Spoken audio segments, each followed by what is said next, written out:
तो आप सबका स्वागत है श्रीमद् भागवत कथा के इस प्रथम अध्याय के दिवस में। आज हम लोग चर्चा करेंगे श्रीमद् भागवतम की प्रथम स्कंद का प्रथम अध्याय के विषय में। ऐसे में श्रीमद् भागवतम कुल मिलाकर 12 स्कंद है, 12 स्कंद, 12 कैंटो। तो 12 स्कंद में से पहला स्कंद वो 19 अध्याय है। तो उनमें से आज जो पहला अध्याय है वो अध्याय का नाम है मुनियों की जिज्ञासा। 88,000 ऋषि मुनि नैमिषारण्य के तट पर वो सभी बैठे, यज्ञ करने का वो लोग तय कर लिया, सोचा कि विश्व कल्याण के लिए, जनसाधारण के लिए और आने वाले जनरेशन कलियुग की जो दयनीय स्थिति आएगा, तो जिसके कारण वो लोग चिंता करके सभी यज्ञ करने बैठ गए। और कितना दिन का यज्ञ? 1000 वर्ष का। 1000 वर्ष यज्ञ करने का वो लोग निश्चय किया, ताकि इस यज्ञ के प्रभाव से भगवान विष्णु, भगवान कृष्ण संतुष्ट हो, और संतुष्ट होने के बावजूद हम सबको वो धन धान्य से या किसी भी तरह से जो कुछ अभाव ना हो, भक्ति करने का भी कुछ समस्या ना हो, आपद विपद ना आए, और हमारी जीविका के लिए भी किसी भी तरह का कुछ संकट ना हो, क्योंकि कलि युग है, पापों का युग। और इस पापों के युग में वसुंधरा माता, पृथ्वी माता, वो कुछ भी देने से इनकार कर देती है। क्यों? क्योंकि जब कोई,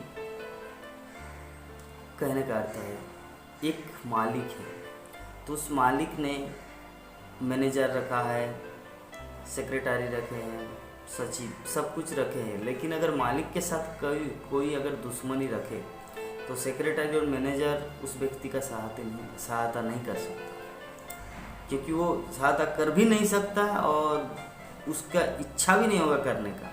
तो सिमिलरली उसी तरह पृथ्वी माता भगवान कृष्ण की एक संपत्ति है।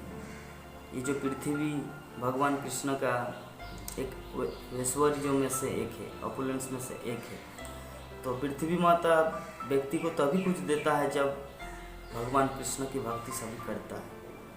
तो भगवान श्री कृष्ण की भक्ति कैसे करें, कैसे करना है, तो इसीलिए ऋषि मुनि जितने सारे 88,000 ऋषि मुनि, उन्होंने भक्ति करने का प्लान किया। भक्ति का वैदिक भाषा में भक्ति का और एक अर्थ होता है संतुष्टि, यज्ञ। भगवान के लिए अगर हम लोग यज्ञ करेंगे, भगवान को प्रसन्न करेंगे, कृष्ण को तुष्ट करेंगे, तभी सब कुछ हम सबको मिलेगा यथा समय में। भक्ति का भी फल मिलेगा और हमारी जीविका निर्वाह के लिए जो जो आवश्यकता होती है हमारे जीवन में, प्रसादम, खाद्य सामग्री, जल, ऑक्सीजन, सूर्य का प्रकाश, जितना कुछ होता है, ये यज्ञ के कारण यथा समय में सब कुछ सुंदर रूप से मिलता है। ये यज्ञ का प्रभाव है। तो यज्ञ का अर्थ क्या है? यज्ञ संस्कृत शब्द है जिसका शाब्दिक अर्थ होता है संतुष्टि, भगवान विष्णु की संतुष्टि। भगवान विष्णु की संतुष्टि को यज्ञ कहा जाता है। तो 88,000 ऋषि मुनियों ने सोचा कि इस घोर कलियुग जो आने वाला है, तो क्यों न हम लोग पहले से ही एक यज्ञ आरंभ करें, जिसके माध्यम से भगवान पर पहले से ही करुणा वर्षण करे, कुछ आपद विपद ना आए कलियुग के जीवों का, ताकि वो सुंदर रूप से भक्ति करे, सुंदर रूप से अपने जीवन को निर्वाह करे और सब कुछ सुंदर रूप से करे। तो ये तभी संभव होगा जब भगवान की कृपा दृष्टि उनके प्रति होगी। तो भगवान की दृष्टि उनके प्रति तब होंगे जब यहाँ के प्राणी भगवान के लिए कुछ करें। तो भगवान के लिए क्या करना है? यज्ञ करना है, भगवान विष्णु की संतुष्टि करना है। तो इसीलिए 88,000 ऋषि मुनि सभी एक साथ बैठकर वो यज्ञ करने का प्लान किया और लोग यज्ञ शुरू कर दिया। तो नेमिषे नेमिषे क्षेत्रे ऋषय मुनकादय, मतलब नेमिष क्षेत्र में, नैमिषारण्य के क्षेत्र में एकदा, उसके बाद क्या हुआ, एक दिन की बात है, वो लोग यज्ञ करते करते सूत गोस्वामी वहाँ पर पधार रहे हैं। ये चीज़ देखकर वो सभी प्रसन्न चित्त से भर गया। वो लोग इतना आनंदित हुआ कि आज हमारा सौभाग्य का दिन है कि सूत गोस्वामी यहाँ पर पधार रहे। तब सभी 88,000 ऋषि मुनि सभी एक साथ उनका संवादन किया, उनका अभिनंदन किया और उनको सुस्वागतम करके उनको आसन में बैठाया। और आसन में बैठाने के बाद सभी ऋषि मुनि, 88,000 ऋषि मुनि सूत गोस्वामी को यथा समय एक एक करके प्रश्न पूछने लगा कलियुग के विषय में। क्योंकि सूत गोस्वामी, जब महाराज परीक्षित को सुखदेव गोस्वामी ने श्रीमद् भागवत की कथा सुनाया था, तो वहाँ पर सूत गोस्वामी भी बैठे हुए थे। तो सूत गोस्वामी जो बैठे थे, जिसके कारण उनको ये समस्त दिव्य ज्ञान, श्रीमद् भागवतम का पूरा ज्ञान वो अवगत थे। श्रीमद् भागवतम की पूर्ण ज्ञान से वो परिचित थे, जिसके कारण ये सभी ऋषि मुनि बोले कि हे प्रभु, हे सूत गोस्वामी, आप वेदों के ज्ञाता, वेदांत की रचना करने वाले एकमात्र व्यासदेव ही समस्त वेदों के अर्थ और तात्पर्य को जानते हैं। किंतु मुझे, हम सबको ऐसा अनुभव, ऐसा एक्सपीरियंस हो चुका है कि मुझे ऐसा लगता है कि आपके पास भी वो समस्त दिव्य ज्ञान आपके हृदय में प्रकट हो चुका है।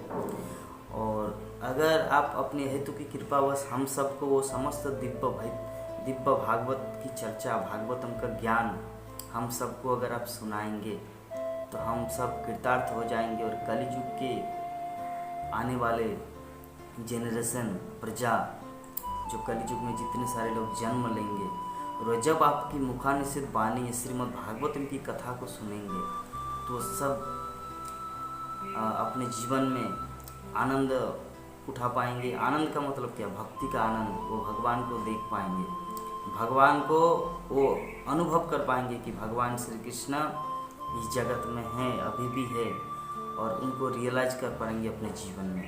तो ये सब आपकी कृपा पर डिपेंड है प्रभु। तथा हे सूत गोस्वामी, आप कृपा करके हम सबको श्रीमद् भागवतम का संपूर्ण ज्ञान जो व्यासदेव हम सब के लिए छोड़ दिए हैं, लेकिन पुस्तक ही पर्याप्त नहीं होता, ग्रंथ ही पर्याप्त नहीं होता जब तक कोई टीचर, कोई शिक्षक उस ग्रंथ को जब तक हम हमारे सामने प्रकट न करें। तब 88,000 ऋषि मुनियों के अनुरोध पर सूत गोस्वामी इस तरह भागवतम की कथा सुनाएंगे कि कैसे परीक्षित महाराज को अभिशाप मिला था, कैसे परीक्षित महाराज सुखदेव गोस्वामी के चरणों में अपने आप को समर्पण किए, और सुखदेव गोस्वामी एक एक करके श्रीमद् भागवतम का ज्ञान देने लगे। क्योंकि श्रीमद् भागवतम है धर्म पर्जित केतवत्र परमो निर्मत शरणाम सतनाम। कहने का अर्थ है कि श्रीमद् भागवतम सुनने का क्वालिटी क्या है, क्या गुणवत्ता होनी चाहिए एक श्रोता का। एक व्यक्ति भागवतम सुनेंगे तो भागवतम सुनने के लिए वो उनके पास योग्यता क्या है। जैसे कोई व्यक्ति IIT में, अगर IIT इंस्टीट्यूट मतलब इंडियन इंस्टीट्यूट ऑफ टेक्नोलॉजी मतलब IIT Mumbai, IIT Kharagpur, IIT Kanpur, जो इंजीनियरिंग कॉलेज में अगर जाना चाहे, तो उसके पहले वो कॉलेज का डिग्री होना चाहिए, कॉलेज में कितना वो परसेंटेज, किस विषय में कितना कुछ लाए। ये कुछ एक क्वालिटी है जिसके माध्यम से वो निर्धारण करते हैं कि IIT में इसको एडमिशन दे या ना दे। तो उसी तरह श्रीमद् भागवत की कथा को सुनने में जो क्वालिटी होना चाहिए, या वास्तविक में जो भागवत को जो समझ पाएगा, उसके लिए क्या ज़रूरत है। तो इसीलिए श्रीमद् भागवतम के प्रथम जो द्वितीय श्लोक, पहला श्लोक है जन्मादस्य जत, जिसमें भगवान श्री कृष्ण को व्यासदेव प्रार्थना कर रहे हैं कि मैं वसुदेव पुत्र भगवान श्री कृष्ण को प्रणाम करता हूँ, जिन्होंने ये सृष्टि स्थिति पालन और जिनकी कृपा से ये समस्त जगत चलायमान होता है, समस्त जगत सरबराह रूप से सभी सुंदर रूप से जी पाते हैं, जिनकी कृपा से हवा चलती है, जिसकी कृपा से नदी का पानी बहता है। इस व्यासदेव भगवान श्री कृष्ण को ग्लोरीफाई किए और व्यासदेव ने भगवान श्री कृष्ण के विषय में संपूर्ण के देवता और ऋषि मुनि दानव सभी जो भ्रमित हो जाते हैं जिनकी अलौकिक लीला से, तो ही भगवान श्री कृष्ण को मैं वंदना करता हूँ, उनको प्रणाम करता हूँ।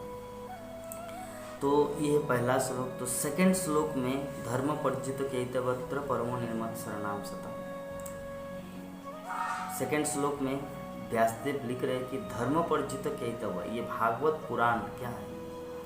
ये भागवत पुराण है समस्त धार्मिक कृत्यों जो भगवान कृष्ण की भक्ति को छोड़कर बाकी जितने सारे रिचुअलिस्टिक, जिसे बोलते हैं आडंबरी, जिसका कोई उद्देश्य नहीं होता भगवान को संतुष्ट करने। उदाहरण स्वरूप क्या है? उदाहरण स्वरूप जैसे मान लीजिए कोई धनी व्यक्ति है, तो धनी व्यक्ति उनके पास प्रचुर मात्रा में धन है, तो ब्राह्मणों को बुलाया, पूरे गांव वालों को बुलाया, एक मंदिर का निर्माण कराया और एक मंदिर का निर्माण करके बहुत सोना, वस्त्र, भोजन प्रचुर मात्रा में वो वितरण कर रहे हैं और लास्ट में जितने सारे ब्राह्मण हैं अभी उनका ग्लोरीफाइंग कर रहे हैं कि आज इस अमुक धनी व्यक्ति की कृपा से हम सब भिखारी ब्राह्मणों को खाने का सौभाग्य मिला, हम सब भिखारी ब्राह्मणों को कपड़ा नहीं जुट रहा था, कपड़ा मिला। और अभी वो अगर वो धनी व्यक्ति अगर हंसे हा हा हा हा हा हा हा, हम कितने धनी हैं, इन सबको इतना हम दया कर रहे हैं, तो इसे बोलते हैं आडंबरी। क्योंकि ये भगवान कृष्ण की संतुष्टि के लिए वो ऐसा नहीं कर रहा है, वो भगवान कृष्ण को संतुष्ट करने के लिए मंदिर का निर्माण नहीं किया, भगवान श्री कृष्ण को संतुष्ट करने के लिए एक कपड़ा वितरण, भोजन वितरण नहीं कर रहा है, बल्कि अपनी महिमा को कीर्तन, खुद वो हम इतने बड़े हैं, हम इतना धनवान हैं, हमारी इतनी ख्याति है, हम मंदिर बना सकते हैं, दूसरों को भोजन खिला सकते हैं, कपड़ा वितरण कर सकते हैं, या अपनी ख्याति को बढ़ाने के लिए वो ऐसा करता है, तो इसे कहते हैं आडंबरी। तो भागवतम में बैठने का, ये भागवतम को आस्वादन करने का पहला योग्यता क्या होना चाहिए? धर्म प्रज्जित कैतव। धर्म प्रज्जित कैतव मतलब ये जो कैतव, कपट, चीटिंग, ये धर्म के नाम पर जो चीटिंग है, इसको पूर्ण रूप से बहिष्कृत होना चाहिए। धर्म पर्जित केतव अत्र परमो निर्मत शरणाम सतम। ये धर्म पर्जित, इससे हटना है और परमो निर्मत शरणाम सतम। और जो परम निर्मत सर का अर्थ क्या होता है? निर्मत सर का अर्थ होता है भगवान कृष्ण के शुद्ध भक्त के रूप में परिचित होना। इसका मतलब है नहीं कि हम लोग पहले शुद्ध भक्त बनेंगे उसके बाद भागवतम कथा सुनेंगे। निर्मत सर का अर्थ होता है ईर्षा रहित। जैसे मान लीजिए किसी के प्रति कोई ईर्षा करता है, कोई एक गायक है तो दूसरे गायक से ईर्षा करते हैं, कोई एक डांसर है अच्छी तरह डांस करते तो दूसरा डांसर उनके प्रति ईर्षा करते हैं, एक नेता है दूसरे नेता का ईर्षा करता है कि वो इतना बड़ा हो गया, वो प्रधानमंत्री बन गया, मैं मुख्यमंत्री रह गया, ठीक है। कोई क्रिकेट का खिलाड़ी वो दूसरे खिलाड़ी पर वो इतना सुंदर बल्लेबाज करते हैं लेकिन मैं नहीं कर पा रहा हूँ, तो वो ईर्षा करता है अगर वो मर जाए तो मैं फेमस हो जाऊँगा, तब मैं ही अकेला रहूँगा। जैसे तो फिल्मी जगतों में हम लोग देखे हैं जो ईर्षा के कारण किसी का हत्या कर दिया गया, है ना। तो ये है ईर्षा। तो व्यक्ति भागवतम सुनने का, भागवतम अध्ययन करने का क्वालिटी क्या है? ईर्षा रहित, परमो निर्मत शरणाम सताम। सताम मतलब साधु पुरुष, सताम मतलब जो भगवान के भक्त हैं, सताम मतलब जो अपने जीवन को कृष्ण का दिया हुआ संपत्ति मानते हैं और उसी के अनुसार वो अपने जीवन को चलाते हैं कि मेरा जीवन नहीं, ये कृष्ण का दिया हुआ जीवन है, तो मुझे कृष्ण की संपत्ति समझकर इनको यथा उपयोग करना है। इसे कहते हैं सताम, परमो नन्मत सनाम सताम। वेदम वास्तवम अत्र वस्तु शिवदम तापोत्तरण मूलनम। वेदम वास्तवम अत्र शिवदम तापोत्तरण मूलनम। ये जो हमारे जीवन में 3 ताप है कि हम लोग न चाहते हुए भी दुख आता है, ठीक है।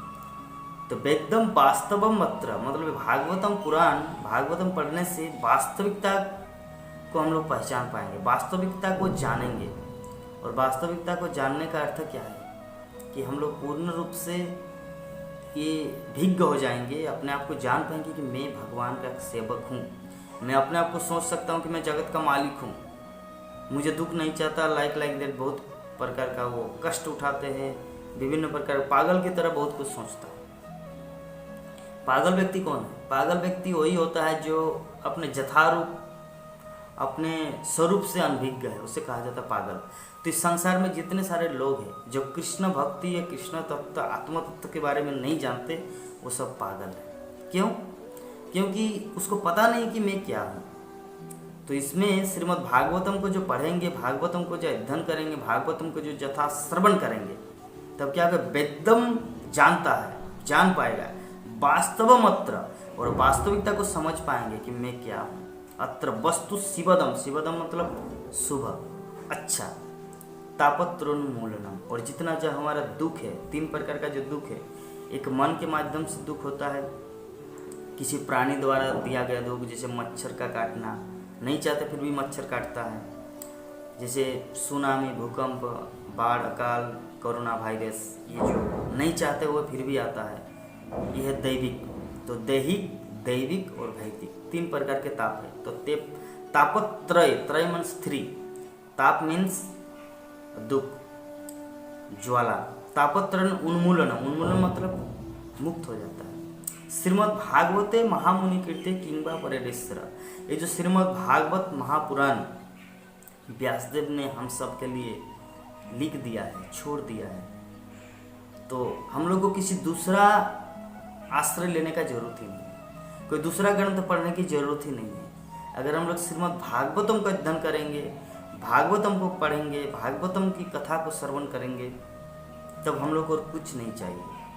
कि श्रीमद् भागवते महामुनि कीर्ते, मुनि मतलब जो भगवान का भक्त या भगवान का भक्त या भगवान को प्राप्त करने के लिए जो जिस दिशा में जो कदम उठाता है उसे कहा जाता है मुनि, जो भगवत पद के अनुरागी। तो महामुनि का अर्थ होता है जो जिन्होंने परफेक्शन कर लिया, अपने जीवन में पूर्ण बन गया, परफेक्ट हो गया। कि जैसे कोई डॉक्टर है, MBBS डॉक्टर, तो उन्होंने मेडिकल कॉलेज में पढ़ा है, एक्सपीरियंस लिया है, डॉक्टर से ये भी किया, उसके बाद वो चिकित्सा कर रहा है, रोगी को वो ठीक कर रहा है, ट्रीटमेंट कर रहा है, और सुंदर रूप से सभी स्वस्थ हो रहे हैं, इसे कहा जाता पूर्ण। और अगर कोई मेडिकल कॉलेज में अभी दाखिल हुए, भर्ती हुए, अभी पढ़ रहा है, न कि वो डॉक्टर बन चुका है, न किसी को चिकित्सा कर, वो अभी रीडिंग कर रहा है, वो पढ़ रहा है मेडिकल कॉलेज में, तो उसे डॉक्टर नहीं माना जाएगा। तो हो सकता है डॉक्टर मेडिकल कॉलेज में पढ़ते डॉक्टर, लेकिन उसी तरह मुनि और महामुनि, मुनि मतलब जो इस भगवत भक्ति के पथ में अग्रसर होना चाह रहे वो है मुनि, और जो भगवत भक्ति के पथ में जो पूर्ण रूप से परफेक्ट बन गए उसे कहा जाता है महामुनि। तो महामुनि है व्यासदेव, जिन्होंने अपने परिपक्व अवस्था में श्रीमद् भागवतम की रचना की, भागवतम को जिन्होंने लिखा हम सबके कल्याण के लिए। तो सूत गोस्वामी यही समस्त 88,000 ऋषि मुनियों को एक साथ अनाउंस करके सुना रहे हैं कि जब श्रीमद् भागवतम की रचना हो चुका है और श्रील व्यासदेव ने इस श्रीमद् भागवतम को लिखा है, तो हम सबको दूसरा ग्रंथ पढ़ने की जरूरत ही नहीं है। इस श्रीमद् भागवते महामुनि कृते किंबा परेश्वर, दूसरा क्या जरूरत है। सद्द हृदय अवरुद्धत शुश्रुभि तत्क्षणा, मतलब तुरंत, इमीडिएटली। सद्द हृदय अवरुद्धता मतलब हमारे हृदय में जो अनादिकाल से जो अज्ञान का पर्दा पड़ा है, कि हम जब पशु जन्म लेते समझते कि मैं I am a dog, I am a elephant, I am a lion, मैं बाघ हूँ, मैं सिंह हूँ, मैं कुत्ता हूँ, मैं बिल्ली हूँ। जब पेड़ पौधा बनते हैं कभी कभी, इस तरह 84 लाख जोनियों के बाद एक बार अभी मनुष्य जीवन हम सबको प्राप्त हुआ है। तो अभी हम लोग क्या करेंगे, सद्द हृदय अवरुद्धता, हमारे हृदय में जो ये जो अज्ञान का पर्दा है कि हम सब भूल चुके हम कौन है। शुश्रुभि तत्क्षणात्, शुश्रुभि मतलब सुनने माध्यम से, सुनने के द्वारा जब हम लोग श्रीमद् भागवत की कथा को जैसे ही श्रवण करेंगे, जैसे सुनना शुरू करेंगे, श्री भगवान की अनंत लीलाएं, वामन देव की लीला, मत्स्य अवतार की कथा, नृसिंह देव की कथा, भगवान कृष्ण की लीला, भगवान राम की कथा, ठीक है, मीन अवतार की कथा, कच्छप अवतार की कथा, मोहिनी मूर्ति की कथा और भगवान के अनंत भक्तों की कथा, जब ये श्रीमद् भागवत हम लोग धीरे धीरे जब श्रवण करेंगे, शुश्रुभि तत्क्षणात्, तत्क्षणात् तुरंत क्या होता है, हृदय अवरुद्धता मतलब हमारे हृदय में जो अज्ञान का पर्दा है वो तुरंत हट जाता है और हम लोग वास्तविकता को देख पाते। वास्तवम वस्तु वेद्यम, वास्तवम अत्र वस्तु शिवदम, वेद्यम मतलब जानते हैं, वास्तवम रियलिटी। अभी तो हम लोग सपनों की दुनिया में है, अज्ञान में है। हम लोग सोचते हैं ये मैं शरीर हूँ, पहले सोचते थे बच्चा था, अभी सोच रहे युवक हूँ, भविष्य में सोचेंगे मैं बूढ़ा हूँ, लेकिन वास्तविक ये नहीं है, ये वास्तविक स्वरूप नहीं है, पागल की निशानी है। हम लोग पागल की तरह ये सब अपने आप को पहचान करते अपने शरीर के साथ, लेकिन वास्तविकता ये मैं शरीर हूँ ही नहीं। तो इसीलिए श्रीमद् भागवतम की कथा को अगर कोई सुनता है तो धीरे धीरे उनका वास्तविक नॉलेज, वास्तविक ज्ञान का उदय होगा। क्योंकि जब भागवतम की कथा को सुनेंगे, जैसे सुद गोस्वामी ये पहला श्लोक बताए, तो जब हम लोग धीरे धीरे श्रीमद् भागवत की कथा को सुनते जाएंगे, तो हमारे हृदय में समस्त दुर्गुण नष्ट हो जाएगा। हम सच में श्रीमद् भागवत की कथा को आस्वादन कर पाएंगे और हम क्या है, भगवान क्या है, उसके साथ हमारे संबंध क्या है, इसको धीरे धीरे जान पाएंगे।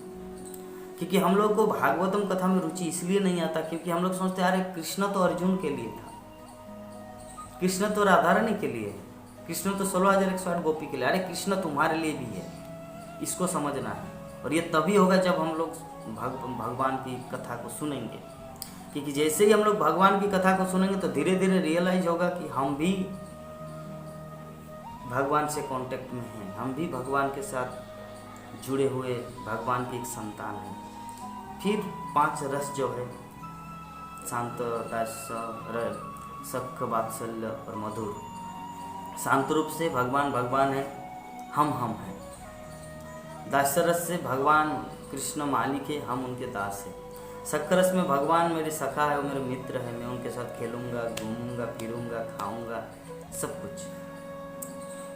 वात्सल्य रस में कृष्ण मेरे पुत्र है, संतान है। जब वात्सल्य में कोई नंद, जसोदा, देवकी, वसुदेव बनता है, कौशल्या, दशरथ, वात्सल्य रस में भगवान को अपना पुत्र मानते हैं। फिर माधुर्य रस में भगवान पति होता है, भगवान पति, माधुर्य रस में प्रेमी और प्रेमिका का। तो ये धीरे धीरे रस आएगा। तो ये किसकी माध्यम से, किसके द्वारा, एकमात्र only one, this is Shrimad Bhagavatam की कथा को श्रवण करने से। तो आज था ये श्रीमद् भागवतम का प्रथम स्कंद के प्रथम अध्याय का सार स्वरूप।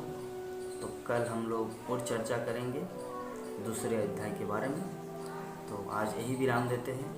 आप सबको बहुत बहुत धन्यवाद जो सुंदर रूप से श्रीमद् भागवत की कथा या सूत गोस्वामी, 88,000 ऋषि मुनि या हमारे जीवन में श्रीमद् भागवत सुनना कितना इम्पोर्टेंट है, कितना ज़रूरी है, जिसके माध्यम से हम लोग भी अपने वास्तविक स्वरूप में स्थित होकर भगवान कृष्ण से प्रेम कर पाएंगे और भगवान कृष्ण को जानेंगे और अपने जीवन को, इस मानव जीवन को सार्थक करेंगे। तो ये श्रील व्यासदेव की कृपा से, इस श्रीमद् भागवतम ग्रंथ की कृपा से और शुद्ध गोस्वामी और 88,000 ऋषि मुनि लोग जो एक साथ में बैठ के जो श्रीमद् भागवतम का डिस्कशन चर्चा किए थे, वही हम सब भी चर्चा करेंगे, भागवतम की कथा की चर्चा करेंगे और अपने जीवन को सार्थक करेंगे। हरे कृष्णा कृष्ण कृष्ण हरे हरे, हरे राम राम राम हरे। जगत गुरु श्रील प्रभुपाद की जय। ग्रंथराज श्रीमद् भागवतम महापुराण की जय। इस वीडियो को लाइक करें, हमारे चैनल को सब्सक्राइब कर बेल आइकन जरूर प्रेस करें हमारी न्यू वीडियो सबसे पहले।